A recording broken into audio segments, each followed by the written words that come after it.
What have you done in your life to feel this good at this point? A lot of exercise. I'm in the gym 3-4 times a week, bicycling, walking. Like even now, I'm going for lunch and I'm up to 10,000 steps. Yeah. Amazing. My grandfather died when he was about 97, and he remained intellectually active to the very last day of his life. And I'm very busy. I'm writing, I'm doing voiceovers, I'm very, very busy. My days are full. If you know how to channel your creativity and you let others benefit from it, you've defeated age. I'm also a fine artist, and nobody can tell you when to stop that. So you're in control. It's not like you have to retire from your job. And that, I think, is very, very satisfying in some ways, that you can just keep producing, keep making. What's the truth about life that you could teach to young people? If you live in the past, you're depressed. If you live in the future, you're anxious. But if you live in the present, you're at peace and focused on the present. That everything is impermanent. So let's enjoy this moment 100%. Everything has a beginning, everything has an end. When we are young, we think that it's never going to end. It's a big mistake.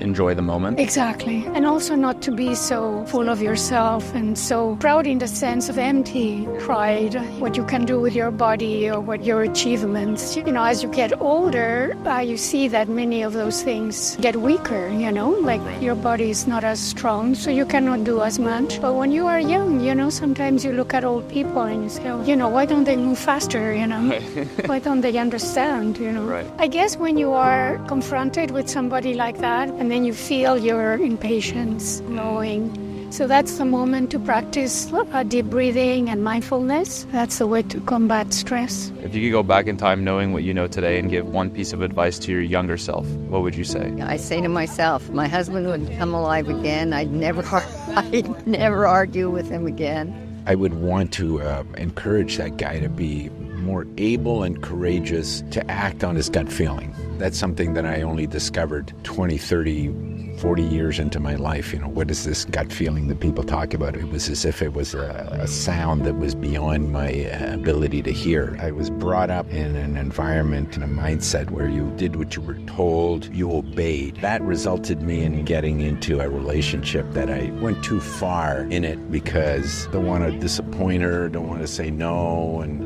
my gut feeling was saying, this doesn't feel good. I wish I'd had more courage in myself, more confidence in my gut feeling. What's the lesson or takeaway that you have from that experience? It's one of balance, not being a total robot and not being a total, inward-looking person either. If you could go back in time knowing what you know today and give your younger self one piece of advice, what would you say to her? No. Nothing.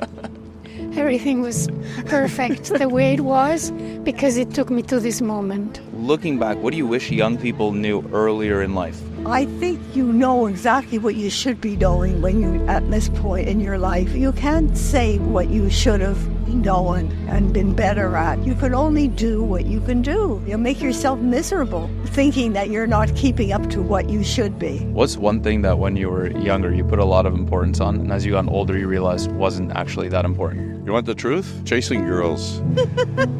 And then I met my wife, and we've been married for 45 years.